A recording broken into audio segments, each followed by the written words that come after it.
Suriin ang larawan sa kaliwa. Sagutin ang mga sumusunod na tanong tungkol dito. Number 1. Ano-anong emosyon ang ipinakikita sa larawan?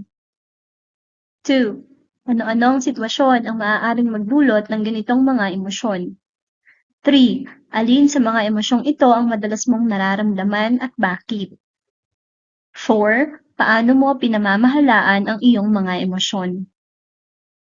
Kamalayan sa emosyong nararamdaman. Week 1, Quarter 1. Mga kasanayan sa pagkatuto. Nakapagsasanay sa maingat na paghusga sa pamamagitan ng pagninilay sa kamalayan sa mga emosyong nararamdaman, kilos, pag-iisip at reaksyon ng katawan. Naiisa-isa ang mga indikasyon ng pagkakaroon ng kamalayan sa mga emosyong nararamdaman.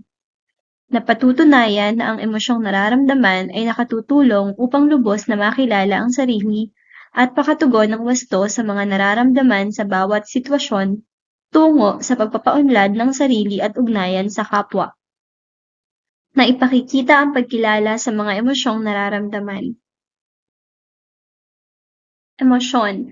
Ano ang kahulugan ng emosyon? Ito ay nagbibigay ng buhay, kulay at saysay sa buhay ng tao. Mahalagang aspekto ng kalikasan ng tao. Ipinahahayag nito ang pangangailangan ng ating sarili upang maging malusog at masaya. Ano-ano ang mga pangunahing bahagi ng emosyon? Una, bahaging nagbibigay malay o kognitibo, na nangangahulugang pananaw, paniniwala, at mga bagay na iniisip at inaasahan ng tao. Ito ay nasa utak at nakakatulong upang magpakita ng emosyon. Ikalawa, bahaging pisyolohikal. Ito ay automatikong reaksyon ng katawan sa mga pangyayari sa paligid. Nakatutulong sa tao upang malaman niya ang emosyon at kung paano iisip ng solusyon sa mga sitwasyon. Ikatlo, bahaging tumutukoy sa ekspresyon at ugali.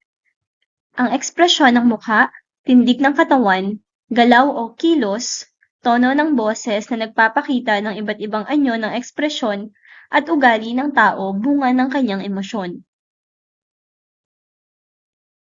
Mga pangunahing emosyon.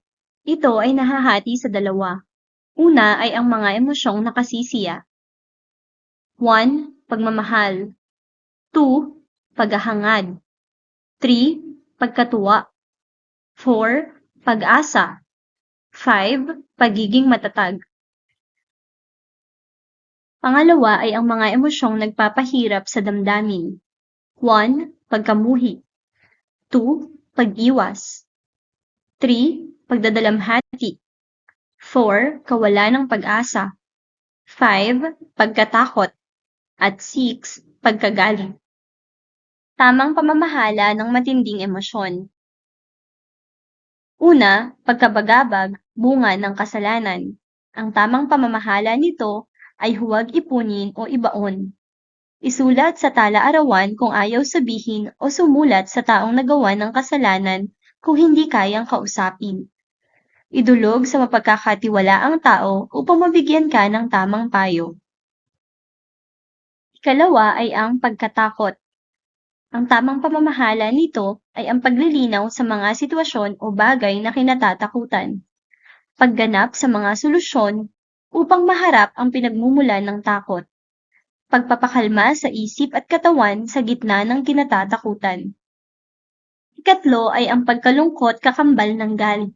Ang tamang pamamahala nito ay ipahayag sa mabuting paraan. Oras na maramdaman ay umisip agad ng mga pisikal na gawain na makakalibang sa iyo. Isulat ang mga hakbang upang maprotektahan ang sarili sa pananakit sa iba upang hindi na ito maulit.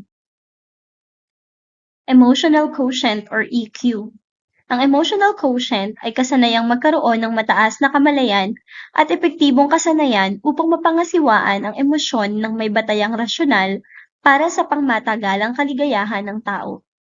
Ito ay mahusay na kasanayan sa mapanagutang pakikipagkapwa.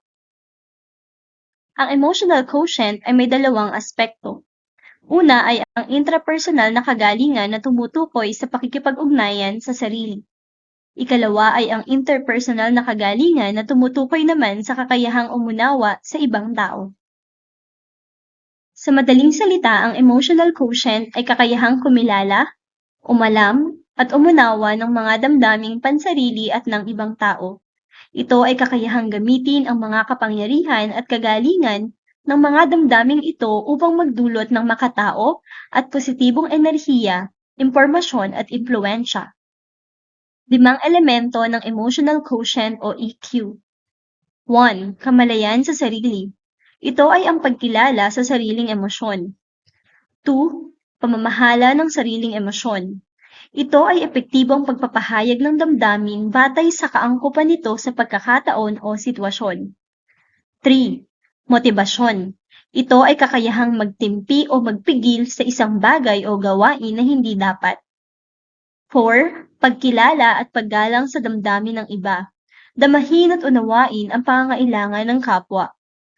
5. Pamamahala ng ugnayan. Wasto at naaayon na pagpapahayag ng damdamin sa ating kapwa upang maging maganda ang ugnayan natin sa kanila. Mga pamamaraan upang mapaunlad ang emotional quotient o EQ. 1. Kamalayan sa sarili. 2. Pagpapasyang personal. 3. Pangangasiwa ng damdamin.